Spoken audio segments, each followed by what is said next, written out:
안녕하세요. 새로운 힘입니다. 오늘은 사람의 욕심에 대해서 알아볼까 합니다. 욕심을 해석한다는 것은 참 어렵다고 생각합니다. 한자로 욕심을 풀어보면 욕심욕은 바랄 욕의 마음심입니다. 무엇을 바라는 마음이 생길 때 그것을 욕심이라고 말하고 있습니다. 이 말을 꼼꼼히 분석하면 욕심 없는 사람은 없다, 이렇게 말하고 있는 것 같습니다. 욕심 은 영어에서 기원하며 고대 독일어와 기타 게르만어 언어들의 뿌리를 가지고 있습니다. greed은 도덕적으로 경멸적인 욕구를 의미하는 것으로 알려져 있습니다. 이 욕구는 일반적으로 물질적인 획득이나 부에 대한 지나친 갈망을 포함하여 개인의 이익을 증진하려는 동기를 가집니다. 이러한 독일어와 게르만어 언어들에서 이 단어는 욕심, 갈망 또는 탐욕과 같은 뜻으로 쓰입니다. 또 이런 속담도 있습니다. 9가진 놈이 하나 가진 놈 부러워한다는 말이 있습니다. 똑같은 떡을 주어도 남의 떡이 더 커 보이는 것처럼 욕심은 가지면 가질수록 더 가지고 싶은 마음을 가지고 있습니다. 그래서 우리는 넘치는 욕심을 조절할 수 있어야 하겠습니다. 저는 욕심은 서슬퍼런 양날의 검이라고 표현하고 싶습니다. 서슬이 퍼렇다는 것은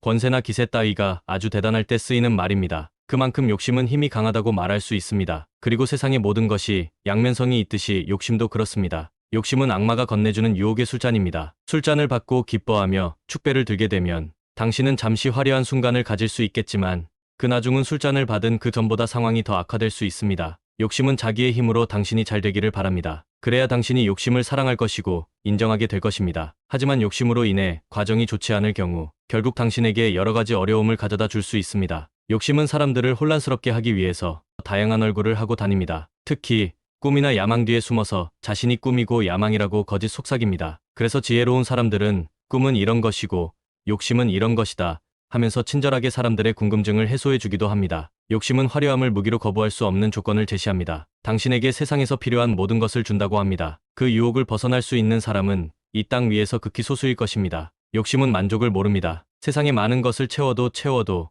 그 갈증을 해소할 수 없습니다. 사람의 마음은 세상보다 커서 이 세상을 모두 사들여도 결코 만족을 할 수 없습니다. 욕심은 이것을 너무나 잘 알고 있습니다. 욕심은 개인적인 이익을 추구합니다. 그리고 만족을 얻기 위해 더 많은 것을 요구하는 탐욕스러운 욕망을 표출합니다. 욕심은 이기적이라서 자기중심적으로 행동하며 타인의 이익을 무시합니다. 그래서 사람들은 욕심의 부정적인 모습을 깨닫고 배척하려 하면 욕심은 당신의 모든 생각과 행동을 단숨에 무너뜨립니다. 욕심은 이렇게 말합니다. 내가 없으면 너는 부자가 될 수 없어. 아주 족쇄 같은 말입니다. 이것을 찬 순간 탐욕의 늪에 빠져서 헤어나오기 힘이 듭니다. 그러면 정말 욕심이 없으면 부를 이룰 수 없을까요? 부를 축적한 사람들 가운데에는 욕심 외에도 개인의 노력이나 경제 환경, 정치적 상황 등 외부 영향력으로 인해 부를 축적한 경우도 존재합니다. 이들은 욕심과는 독립적으로 성공을 거두었습니다. 또 누군가의 부는 그들의 천재적인 능력, 타고난 지능, 도덕성, 유산 상속, 행운 등 다양한 이유로 부를 얻을 수 있습니다. 하지만 이들도 이렇게 부를 축적하고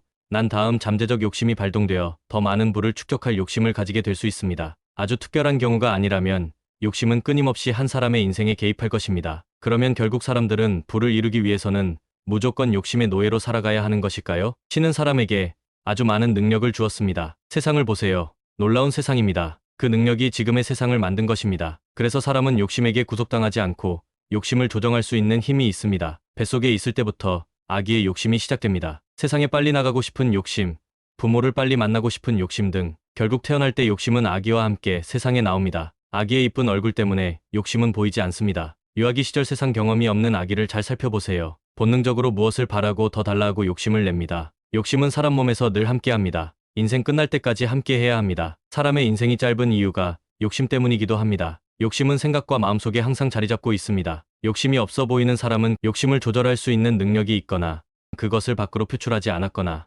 위선적이거나 마음속 깊은 곳에 잠재되어 있는 욕심을 밖으로 끌어올릴 능력이 부족하다고 할 수 있겠습니다. 이렇게 떼어낼 수 없는 욕심은 사람의 생각을 교묘히 이용해서 당신을 지배합니다. 그러면 이렇게 떼어낼 수 없는 욕심을 어떻게 해야 할까요? 버릴 수 없다면 함께 가야 할 것입니다. 욕심과 함께하면서 욕심을 최소한 조정할 수는 있어야 할 것입니다. 욕심은 아주 강력하고 지능적이어서 당신의 마음을 알고 지배당하지 않으려고 할 수 있습니다. 그래서 우리는 도움이 필요합니다. 욕심보다 더 강력한 그 무엇이 욕심과 동행하면서 욕심을 지배해야 합니다. 바로 그것이 꿈입니다. 당신이 꿈을 가지게 된 순간부터 꿈은 욕심을 밀어내고 주인으로 등극합니다. 이때부터 꿈과 욕심의 싸움이 시작됩니다. 자기와 비슷한 모습을 가지고 있고 능력이 더 좋은 꿈을 욕심은 아주 싫어합니다. 꿈을 시기한 욕심은 꿈을 향해 달려가는 우리에게 실패라는 좌절감을 선물합니다. 그러면서 꿈을 포기하라고 말합니다. 꿈은 너를 지치게 하고 오랜 시간을 고생시킬 거야 라고 말합니다. 오직 욕심만이 당신의 주인이 될 수 있다고 말합니다. 그리고 또 한 번 유혹의 술잔을 권합니다. 당신을 이 세상 최고의 부자로 만들어 줄 수 있으니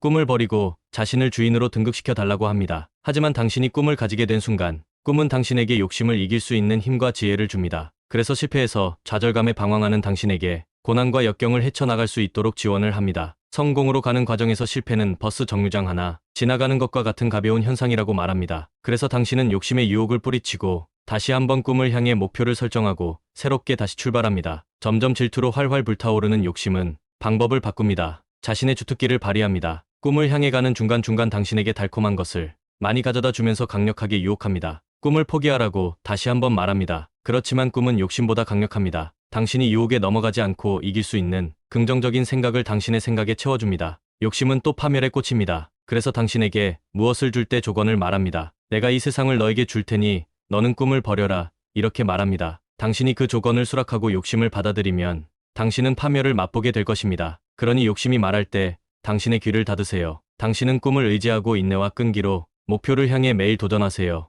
욕심은 양날의 검이라고 말씀드렸습니다. 욕심도 장점이 있다고 말할 수 있습니다. 세상의 모든 것은 양면성을 지니고 있습니다. 욕심의 장점을 잘 파악하세요. 적절한 수준의 욕심은 동기를 부여하고 선진을 추구할 수 있는 긍정적인 기회를 제공할 수 있습니다. 꿈을 향해 가는 과정 속에 욕심의 장점을 잘 활용하면 많은 도움이 될 것입니다. 꿈은 욕심을 상쇄해버립니다. 그래서 욕심이 세상에서 제일 싫어하는 것이 바로 꿈입니다. 욕심을 볼품없게 만드는 것은 오직 꿈밖에 없습니다. 제가 하는 말은 쉽습니다. 하지만 결코 쉽지 않습니다. 인생에서 꿈을 빼버리고 욕심을 당신의 조력자로 생각하면 당신은 허무한 인생을 살게 될 것입니다. 그러면 꿈은 버릴 수 있나요? 그렇습니다. 욕심은 버릴 수 없지만 그것보다 강력한 힘을 지닌 꿈은 버릴 수 있습니다. 그래서 욕심은 당신을 떠나지 않는 것입니다. 자신은 버릴 수 없지만 꿈은 버릴 수 있다는 한 가닥 희망을 가지고 오늘도 당신을 유혹합니다. 욕심의 유혹은 거부하기 힘듭니다. 그래서 당신은 유혹을 이기는 연습을 해야 할 겁니다. 하지만 쉽지 않을 것입니다. 세상에서 가장 행복한 조건을 제시하는 유혹을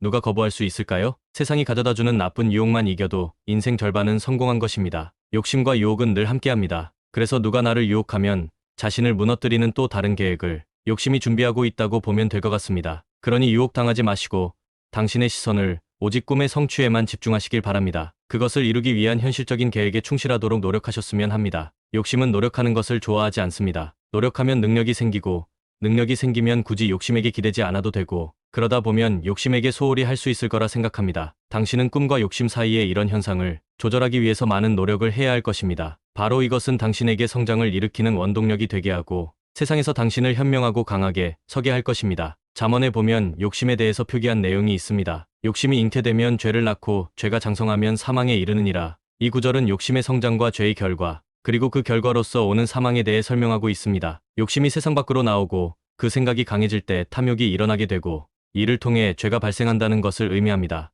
욕심은 우리를 도덕적인 행동에서 벗어나게 하고 유혹에 빠지게 만들 수 있습니다. 결국 욕심으로 인해서 죄가 우리에게 뿌리를 내리고 크게 자라면 영혼적인 파멸을 초래한다는 것을 나타냅니다. 오늘 지금 이 시간이 당신에게 욕심을 뒤로 하게 하고 꿈을 가지시는 소중한 시간이 되었으면 합니다. 당신을 힘들게 하는 세상의 유혹에 좀 더 강해지는 시간이 되셨으면 좋겠습니다. 당신 인생을 꿈에 올인하세요. 꿈과 함께 성장하는 당신에게 세상은 소중한 것을 이루게 할 것입니다. 그럼 이만 줄이겠습니다. 감사합니다.